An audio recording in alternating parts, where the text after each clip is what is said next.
অঙ্কটা রয়েছে এখানে, একটি স্কুলের শিক্ষার্থী সংখ্যা 500 জন, এর মধ্যে ছাত্রীর সংখ্যা 40% হলে 40% হলে ওই স্কুলের ছাত্র সংখ্যা নির্ণয় করে। যদি 500 জন হয় তার মধ্যে 40% বলতে কি বোঝায়? কি বোঝায়? 100 বলে তার মধ্যে ছাত্রী কয়জন? 40 জন, তাই না? তাহলে 500 জনের মধ্যে ছাত্রী কয়জন? আমরা এটা বের করে নেব।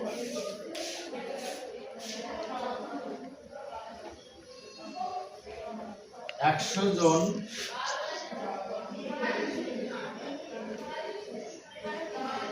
শিক্ষার্থীর মধ্যে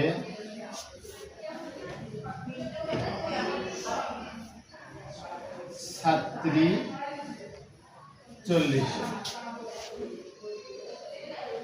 আমরা বেশি ভূমিকা রাখবো না।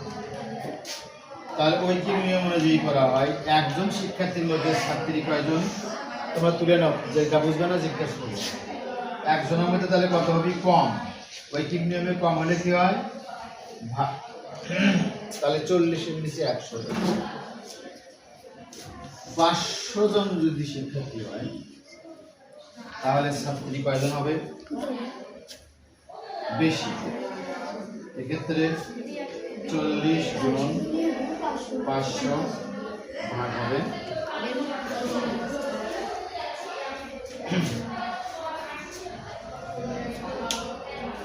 এখানে যদি আমরা কাটাকাটি করি, এই 0 আর এই 0 কেটে গেল, নিচে 1 থাকে, 1-এর কোনো দাম নেই। তাহলে 40 আর 5 গুণ করলে কত হবে? 45। 4 5 20, 200। তাহলে ওই স্কুলের ছাত্রী আছে কয়জন? 200 জন। এখানে চাওয়া হয়েছে ছাত্র সংখ্যা নির্ণয় করা। তাহলে 500 থেকে আমরা এই 200 যদি বাদ দেই, ছাত্র বের হবে না? 500 জনের মধ্যে 200 জন যদি ছাত্রী হয় তাহলে ছাত্রী বের করতে হলে আমাকে কি করতে হবে? বিয়োগ করতে হবে। অতএব ছাত্রী সংখ্যা 500 বিয়োগ 200 জন সমান 300 জন, তাই না? তাহলে ওই স্কুলে ছাত্র হচ্ছে 300 জন। ওই যে ছাত্রী সংখ্যা তো না, এটা ছাত্র, তাই না? সরি, এটা হবে ছাত্র সংখ্যা। ছাত্রী তো 200, তাই না? ছাত্র 300।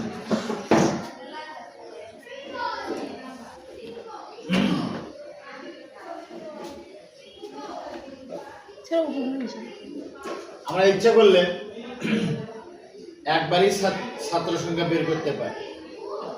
দেখো ওখানে পার্সেন্টেজ অনুযায়ী কত পার্সেন্ট দেওয়া আছে ছাত্রী? 40%।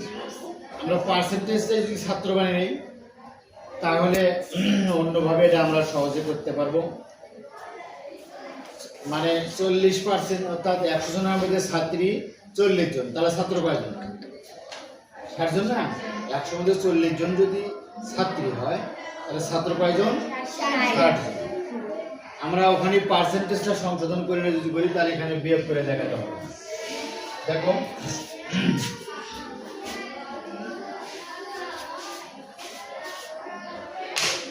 ছাত্র সংখ্যা কয়জন হয়? দেখো ছাত্র হবে, তাহলে এভাবে বিয়োগ করবে, 100 বিয়োগ 40% সমান কত হবে? 60%। এই অঙ্কটা আরেকভাবে আমরা করতে পারি, তোমরা দুটোই লিখে নাও, ওখানে অথবা দিয়ে লিখবে।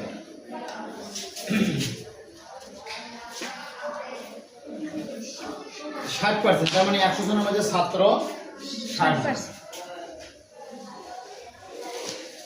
100 জন